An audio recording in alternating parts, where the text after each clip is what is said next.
Alors, petite actu sur pressecitron.net, une Tesla Model 3 en autopilote s'écrase contre une voiture de police. Voilà qui n'est pas très réjouissant.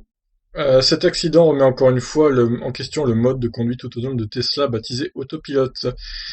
Un incident a eu lieu entre une voiture de police et une Tesla Model 3 samedi matin dans l'état du Connecticut aux États-Unis. Arrêtée sur la route, la voiture des autorités balisait un autre véhicule tombé en panne sur l'autoroute 95 près de Norwalk.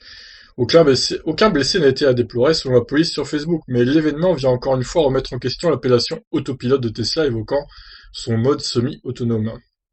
Ce n'est effectivement pas la première fois que Tesla connaît un problème impliquant son système de conduite. Depuis son arrivée, on estime à 5 décès d'individus en Tesla dans le monde qui auraient été causés par le mode autopilote. Pour l'incident de samedi dernier, les autorités sont encore à mener l'enquête sur les raisons du crash. Pour l'heure, Tesla n'a pas souhaité répondre aux enquêtes des journalistes. Dans un post publié sur Facebook, la police locale a indiqué que le conducteur en question était en train de surveiller son chien à l'arrière de la voiture. À ce moment-là, la Model 3 était sur son mode semi-autonome et l'individu n'a pas vu venir l'obstacle. Ah ouais, du coup, ici, il avait dû se retourner pour regarder le chien derrière. Il n'a pas regardé la route, la voiture a dû dévier vers la voiture de flic, et boum! En vue des dégâts de la voiture, de la description de la police, l'impact a été tout de même violent. La Model 3 se serait écrasée contre la voiture de police qui a elle-même touché la voiture en panne plus loin devant. C'est vraiment un carnage, quoi. Ni les autorités ni Tesla n'ont, pour le moment, ajouté plus de détails à la suite de cet événement, mais le sujet a de quoi remettre le mode, a de quoi remettre le sujet du mode autopilote sur le devant de la scène. Certains préféreraient que Tesla renomme ce mode au sens trompeur. Le mode de Tesla n'est effectivement pas un mode entièrement autonome, bien que la Model 3 aurait certainement dû pouvoir éviter l'incident de ce week-end en théorie. En théorie, mais ce n'est pas le cas.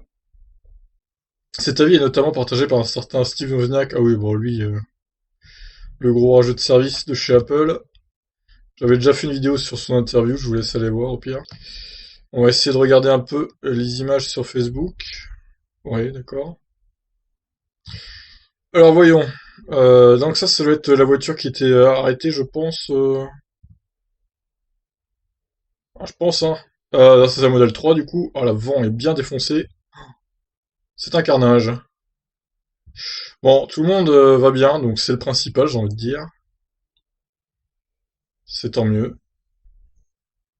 Mais bon, c'est pas des choses qui doivent arriver, ça encore une fois, on se demande pourquoi la voiture n'a pas évité les deux voitures à garer sur le bas-côté, quoi. Pourquoi elle a foncé dedans alors que normalement, enfin, c'est bizarre. C'est encore une fois, c'est pas de bol, parce qu'à ce moment-là, le mec regardait son chien derrière et il fallait que la voiture, à ce moment-là, pète un câble et fonce dans les voitures, bah, elle les évite pas, quoi. Enfin, c'est quand même... ce genre d'accident devrait pas arriver, en fait. C'est quand même étonnant. Donc voilà, on va pas remettre en question l'autopilote, parce que c'est vrai qu'il est quand même très fiable, globalement. Des centaines de millions de kilomètres ont déjà été effectués avec cet autopilote, hein, depuis qu'il a été lancé depuis des années, avec toutes les Tesla qui roulent. Donc pour le coup, c'est plutôt fiable quand même. Mais bon, il reste encore des choses à peaufiner, je pense, et on est encore loin de la conduite autonome totale, quoi, hein. Donc voilà, je vous laisse un peu réagir sur cet accident. Ciao.